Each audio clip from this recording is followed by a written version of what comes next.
Welcome again to another Running Tales podcast. I'm Craig Lewis, and I'm so pleased that you can join me today and help celebrate the extraordinary stories of everyday runners, race walkers and wheelchair racers. My wife Michelle and I started Running Tales. Don't worry, she'll be back soon, I promise, to tell stories exactly like the one that you'll hear today. This week's guest, Ross Jeavons, ran last year's London Marathon in an incredible 3 hours, 7 minutes. Not bad for somebody who didn't start running till later in life. Ultimately, though, he finished disappointed not to break that 3-hour barrier. Since then, his aims and expectations have changed completely. His life has been turned upside down over the last year. I will let him explain why, because it's quite the story. And he's barely run since. Until just weeks out from this year's marathon, he decided to enter again. With so little training behind him, I asked him why.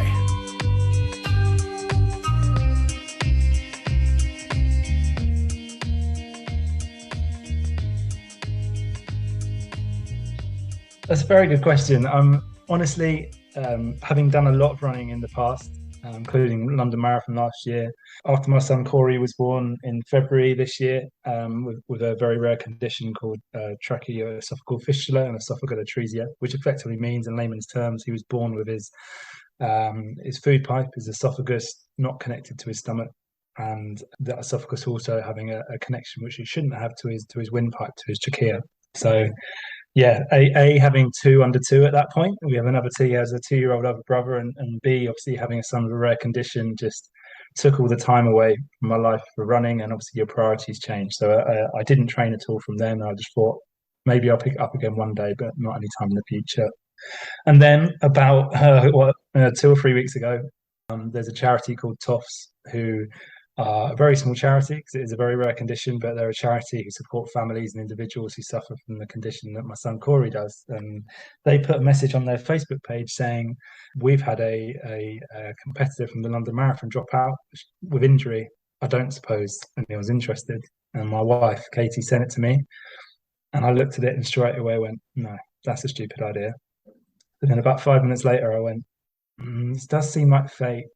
And I kind of looked for the seal of approval from Katie, and she went, it does kind of seem like fate. So I went, yeah, I'll do it. And straight away, I sent an email to them, said, look, I've seen this on Facebook. And I knew at that point that I would get the place because A, I'd run a marathon before, and B, they are such a small charity. I could see no one else had really interacted with this Facebook post. So I was like, obviously, now I said that, I'm going to get the place. And I did. And then you can imagine, as soon as I got that confirmed, the reality set in, and I thought, oh my God, what have I done? I haven't run for 6 months. More to the point, I'm not sure when I'm going to train because unfortunately at that stage we were aware that Corey was likely to go in for some surgery in the next few weeks, next month or so. And at that point it becomes very complicated with one child at home, one child in hospital and all of that. And it suddenly dawned on me, I thought, God, this is a terrible idea. But we're here, and obviously there's some really nice motivation around it in terms of raising awareness of the condition and also raising money. And I know it makes an awful lot of difference to TOFS every pound we can raise. So I'm here. My goals are very, very different to what they ever have been when it's come to running and racing before. It's just about getting across that finish line and raising as much money as possible. I'm going to ask you in a minute about just how you've managed it so far and what your plan is for the future. But first of all, I think the most important question is just how is Corey going? Because I know obviously he's not been very well, and I think you mentioned he was still in intensive care. Yeah, so just to give a quick kind of overview of where Corey's journey has gone. After the day he was born, he was taken straight to neonatal intensive care, where he had an operation 24 hours later to try and repair his esophagus, which unfortunately failed. They did manage to remove that connection I referred to as the connected to the trachea, which is obviously very good because there's no way he could have led with that. He was in neonatal intensive care for 6 weeks. There was a second surgery about a month in where they tried again to connect the esophagus and it just tore away, and unfortunately it wasn't possible. So at that stage we were left with only one surgical option, unfortunately, which is a pretty rare surgery. Again, only 1 in 25 children in the UK have the condition to the extent as Corey does, i.e. there's that long gap between the stomach and the esophagus. Around 250 children suffer from TOF each year, and he's just in that even rarer minority that can't be repaired. So we were left with the option of a gastric pull-up, which is when they effectively take your stomach and tubularize it, turn it into a tube, and bring it up into the middle of your chest and connect it directly to your neck. which is effectively the one remaining option to give him a chance to feed orally. So that operation took place 2 weeks ago. As I say, slap bang in the middle of when I knew I'd probably be training for the marathon. And Corey was in intensive care for just over 2 weeks afterwards, sedated and paralyzed on a ventilator, because obviously it's such hugely extensive neck surgery that they just couldn't risk him moving in case there are any complications. So he's actually just came off the ventilator a couple of days ago and is doing okay. He unfortunately suffered from a fairly common complication from this surgery, where he's had a leak up the side of his neck, what they call a fistula. So we're in a bit of limbo at the moment, where the main priority is just having him recovered from such a massive operation, and then we're going to wait and see what the plan is, whether that's going to need to be closed, whether there's going to be further surgeries down the line. It's all a bit up in the air at the moment, but the most important thing is, yeah, he's recovering. He actually gave us his first smile today since the operation, which was lovely. He's become a bit more himself, because you can imagine when you come off ventilators and things like that, the powerful drugs that these tiny 6-month-old babies are on is incredible. He's on one drug which was 100 times stronger than morphine, the doctors told us. So they suffer from withdrawal symptoms and all kinds of things when they come off the drugs, which is also difficult to see. But I think every day that goes by now, as he's starting to recover, starting to become more himself, and we'll just work out what the next step on his journey is.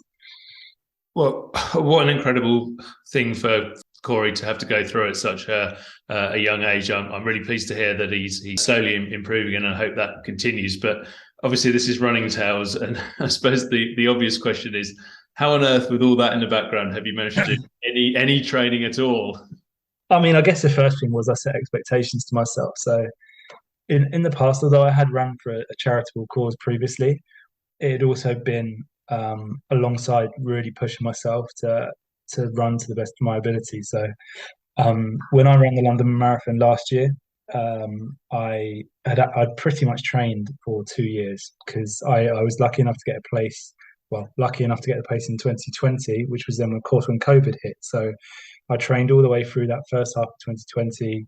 Marathon got postponed. If you remember, they then rearranged it to the October 2020. So I trained all the way through the year again, got postponed again. I chose not to run the virtual marathon, and they knocked it back to October 2021. So I then gave myself a bit of a break and went again. So I went into that marathon last year as fit as I've ever been. I was training 5-6 times a week. I was gutted at the time not to run under 3 hours. I'd set my heart and soul on that, and I'd actually, especially towards the end when we knew that Katie was pregnant, as it transpired with Corey, I'd kind of said in my head, well, this is going to be my last real race, because we didn't know about Corey's condition at that stage. We're 2 under 2. It's going to be a long time till I can properly train like I have at that point again. So I was really, really disappointed at the time to not get under 3 hours. So yeah, then coming into this training, I knew straight away, look, I need to just get round, and I've never had that before in a race. I need to manage my expectations. I need to get round. I'd had 6 months pretty much of not training under Corey, gone out for the odd, like, very slow 5K, but barely anything. So I could feel I wasn't fit. So I put together a kind of realistic training plan of about 3 or 4 runs a week for it was 8 weeks notice I had actually for the marathon. With fully an expectation there's going to be days and weeks, this week actually being one of them, where I'm just not going to be able to go out that much.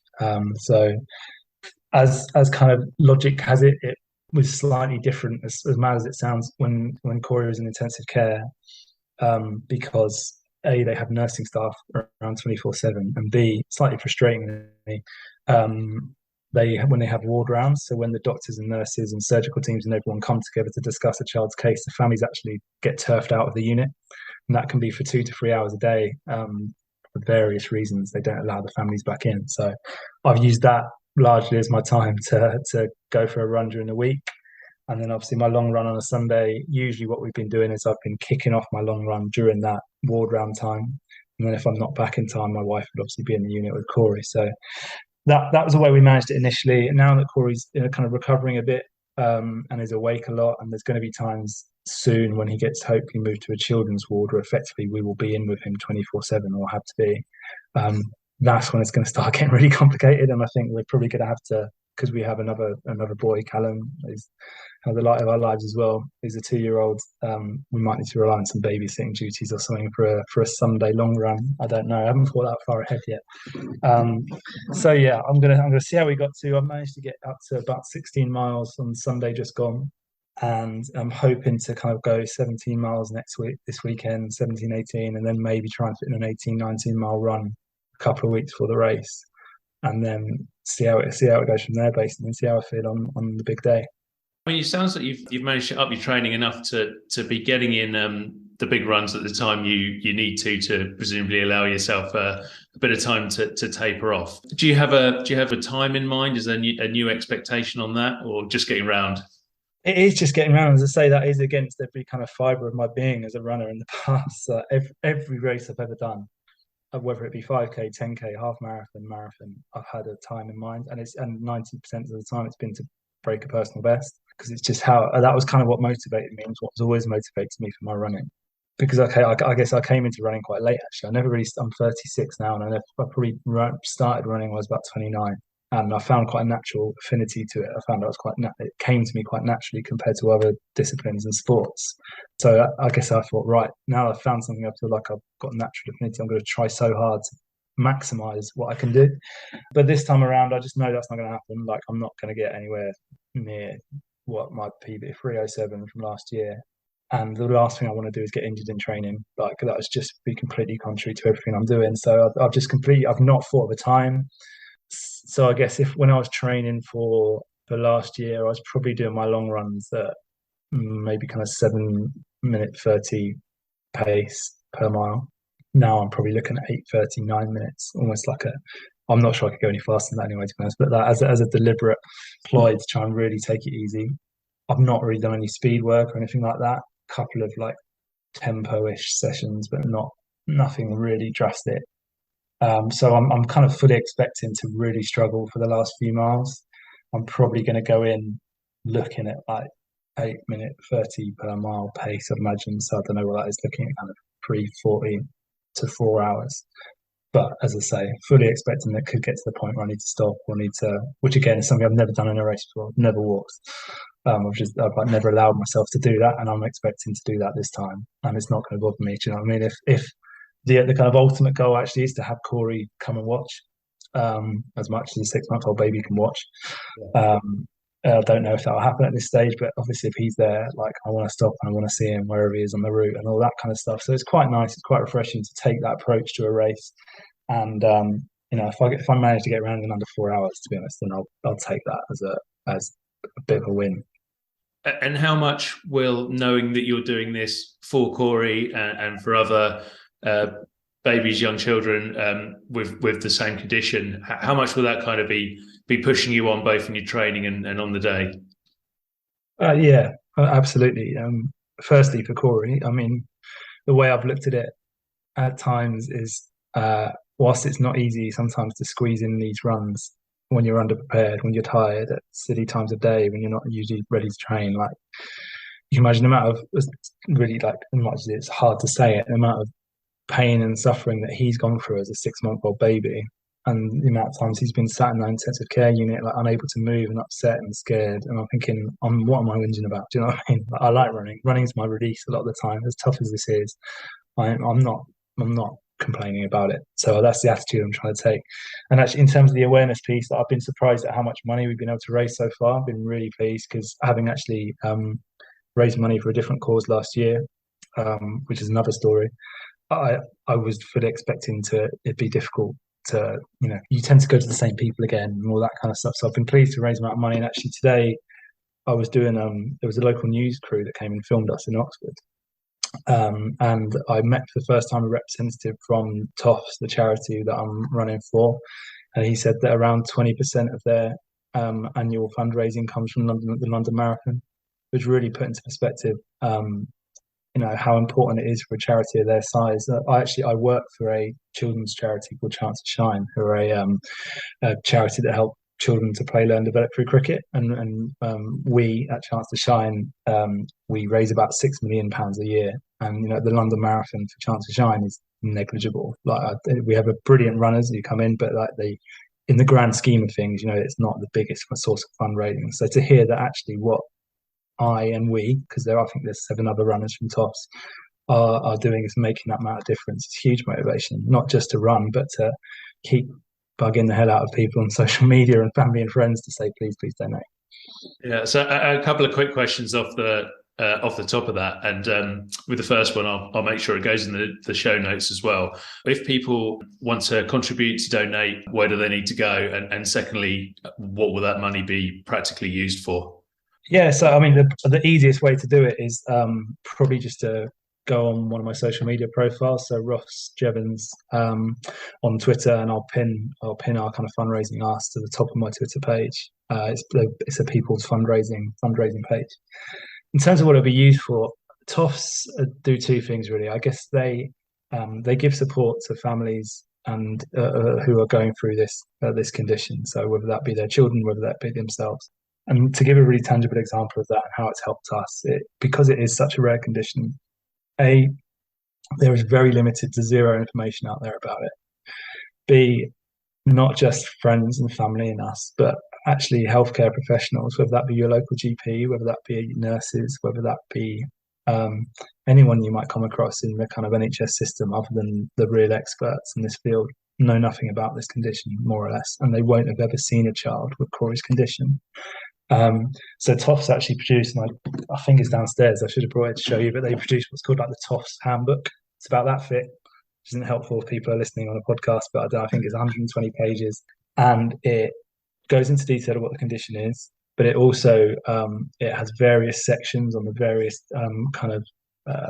minutiae of the condition. So whether that's like long gap, which is what Corey has, where there's too big a gap to repair, or whether that's the various complications that you can suffer from the condition.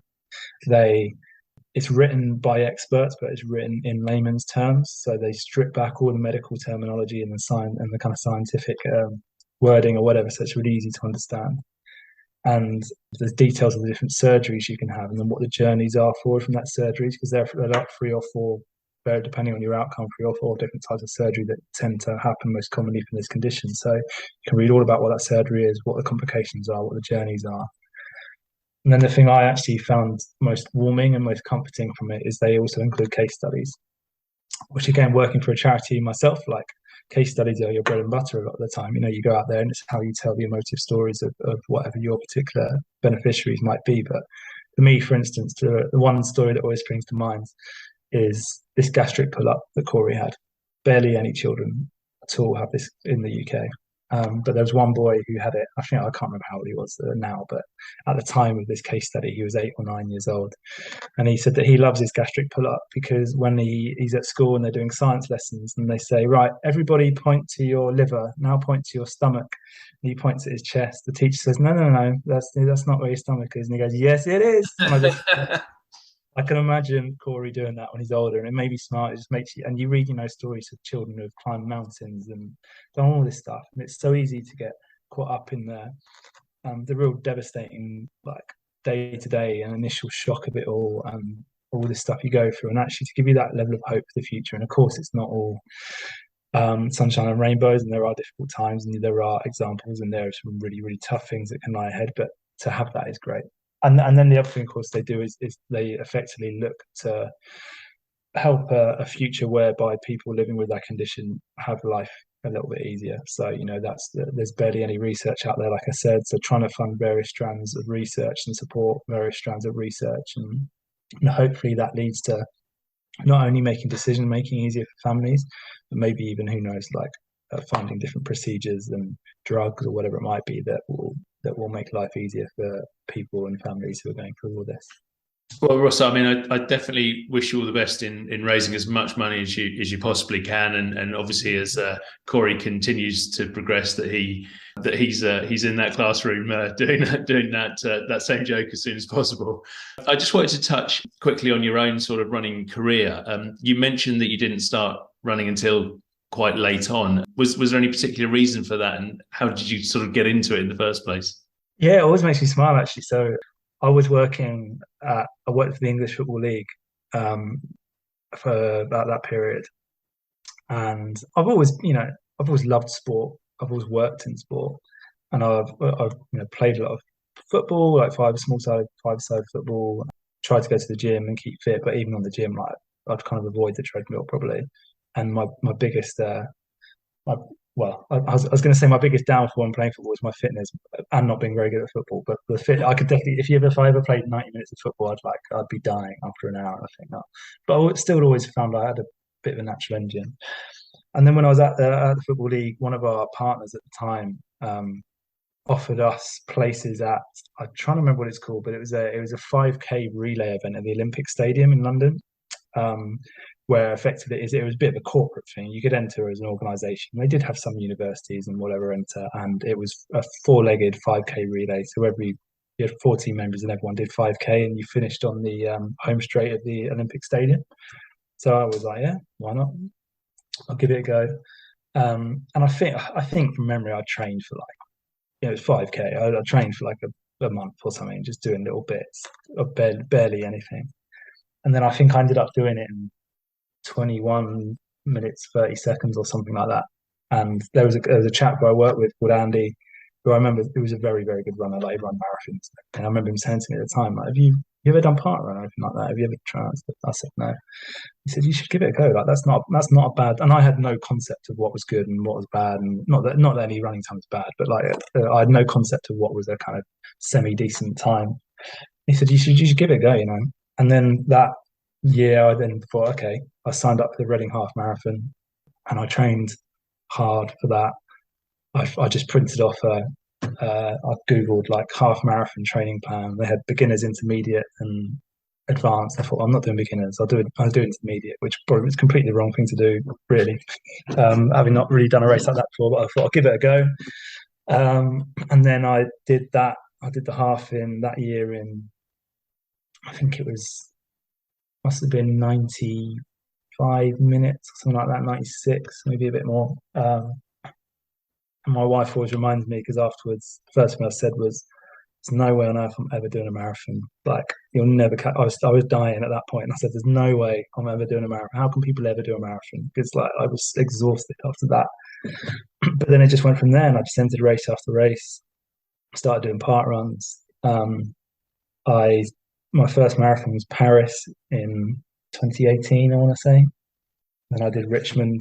I did the Richmond Marathon in London that same year. So I did Paris in the March and Richmond in October. How did you find Paris? Because I know my wife Michelle, who I did this podcast with, she did it. She found it one of the hard. I mean, she's done 17 marathons, and she found it Wow.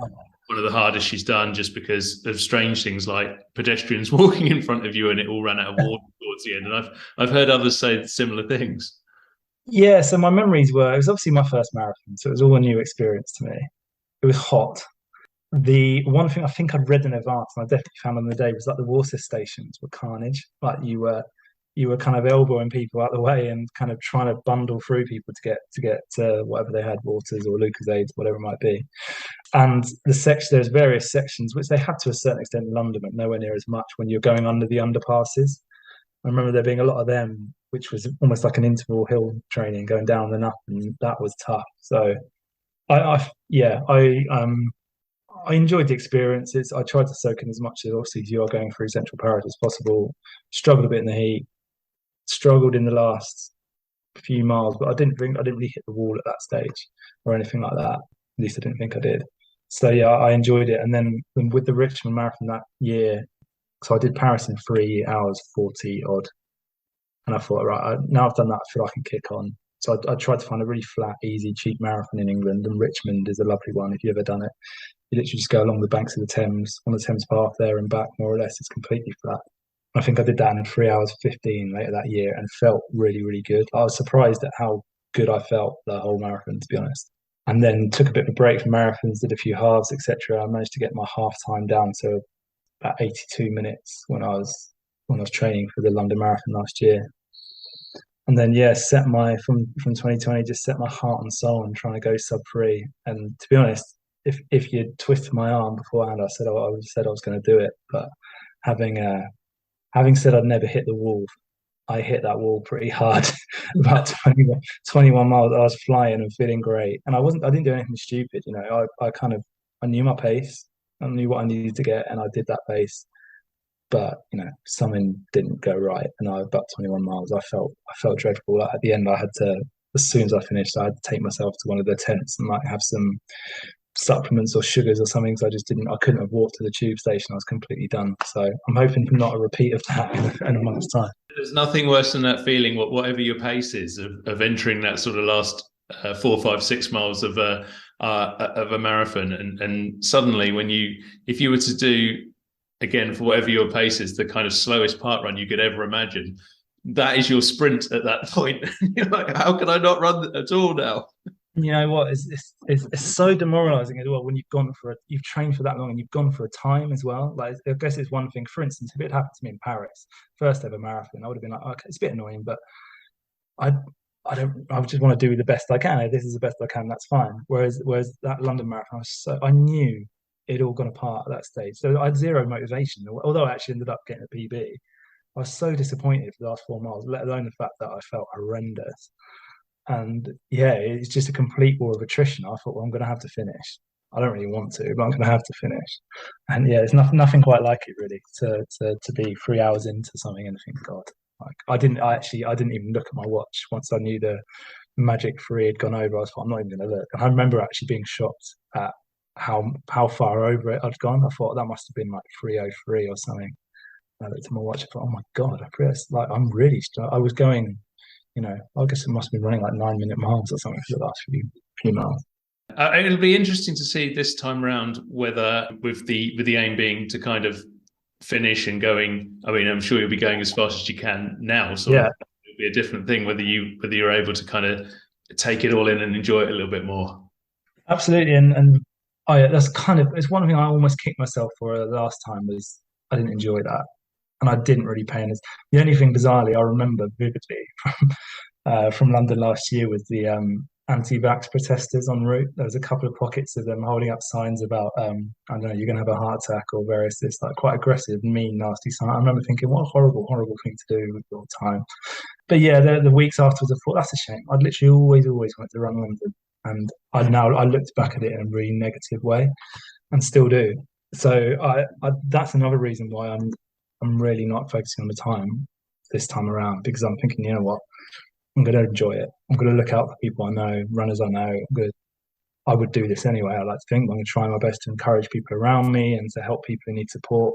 Everything that's positive about running and everything that actually has always attracted to me about running, other than pushing myself to the best of my ability, I always loved the fact that I loved parkrun. I loved if you go to parkrun that you can be first, last, whatever it is, and people will always be cheering you on. People will be cheering each other on, chatting to each other, and that's same in races.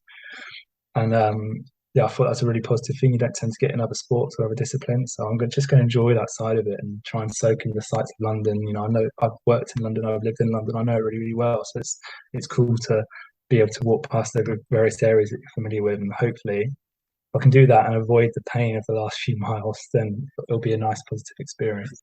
Do you think that this is potentially going to be the start of maybe a running and fundraising kind of a regular thing for you, to whether it's London or other races, to raise money for this charity, or do you think this is it? I'm going to do this, and I'm quite happy with that.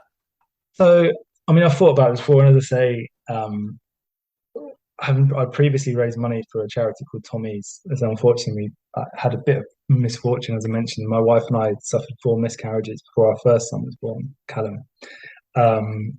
And so that's also a charity very close to us, and that's what I ran London for. And we actually raised like almost £12,000 for that, because Katie's work gave a big lump sum. And that would have been in 2019 or 2020, as I say. It ended up being 2021. So I felt like I've asked for people's support and donations quite recently. This is obviously completely unexpected, really, really important cause to us now, and people understand that. And we've had terrific support from a fundraising point of view. I would probably, I feel like we'd struggle to get traction and struggle to, and especially in the current financial climate, I feel bad about asking people to donate again for a running cause. What I've looked at is potentially, branching out into different fundraising causes for TOFS, like doing a cricket competition or a football competition where people are actually getting a tangible benefit. to doing it and maybe do it that way. And obviously the awareness piece we'll always do, because that's priceless in itself. But one thing I'd say, actually, kind of correcting that story slightly, is one thing I've found about raising money is that it needs to be a personal connection to you. Certainly from a marathon point of view, for people to really relate to it. And actually, sometimes it's about finding that something a little bit different from that little bit that different challenge. And what I actually did initially when the marathon was cancelled in 2020 was I decided to run 100 miles in a week for Tommy's, because 1 in 100 women suffer recurrent miscarriage. So I kind of ended up doing that as a a fundraising thing between doing the marathon the next year and doing it that way, and doing that 100 miles. Whilst it might not seem that a lot to some and ultra runners, etc., they probably do that in their sleep. It was different, and it got kind of attention from some local press and friends and family, because no one else was doing that at that particular moment in time. So I think that's always an option. But yeah, going forward, I probably wouldn't be doing anything running related for TOFS, but certainly you'd be doing other things. Well, Ross, I think this one attempt that you're doing is more than enough, and I think it's going to really test you. But it sounds like hopefully you'll really enjoy London this time, and B, you'll make loads of money to help the charity and to help children like Corey. So thank you very much for joining us on Running Tales today. I really appreciate your time, and best of luck with everything. Thank you. I really appreciate it. Thank you.